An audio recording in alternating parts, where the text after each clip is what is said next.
Not Quite Narwhal by Jessie, Sima. Hi friends, we're going to read this book today. Kelp was born deep in the ocean. He knew early on that he was different from the other narwhals. His tusk wasn't as long as everyone else's. He had different tastes in food, and he wasn't a very good swimmer. But his friends didn't seem to mind, so Kelp didn't either. That is, until he was swept away by a strong current. I wish I were a better swimmer, Kelp thought. Kelp found himself at the surface, closer to land than he had ever been before.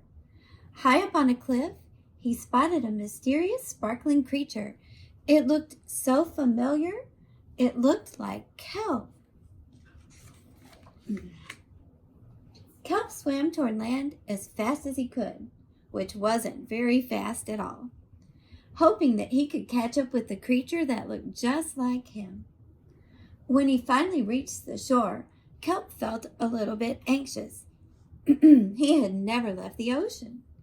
He was nervous about walking for the first time, but the land creatures made it look so easy. It wasn't. Eventually, he got the hang of it. Everything on land was strange and beautiful, but also kind of scary. Kelp began to think he might never find the creatures that looked like him, but as he stumbled out of the forest, land narwhals! Actually, they said, we're unicorns, and by the looks of it, so are you.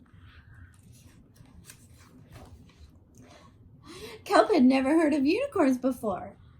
They taught him all sorts of new things about his tusk. We call them horns, they said. They introduced him to unicorn delicacies, and they showed him how to gallop. There was no doubt that Kelp was, in fact, a unicorn. He was having so much fun that he didn't want to leave. But then he remembered all of his friends under the sea. Kelp missed them terribly, so he said goodbye to the unicorns and returned to the ocean. Kelp swam toward home as fast as he could, which wasn't very fast at all, hoping that the narwhals would still like him now that he was a unicorn. When he finally arrived, Kelp had butterflies in his stomach. Welcome home, they said. They were so excited.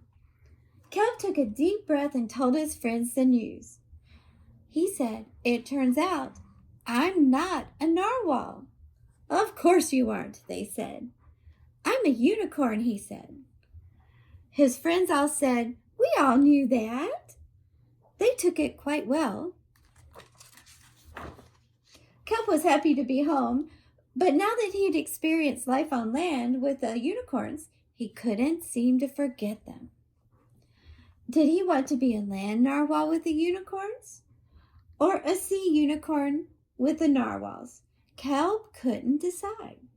But then he realized that maybe, just maybe,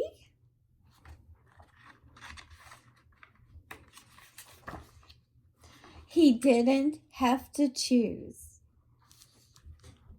And that is the end. And just like Kelp and the narwhals and the unicorns, Kelp missed his friends, and we at school miss you too. Hope you're having a good time at home. See you later.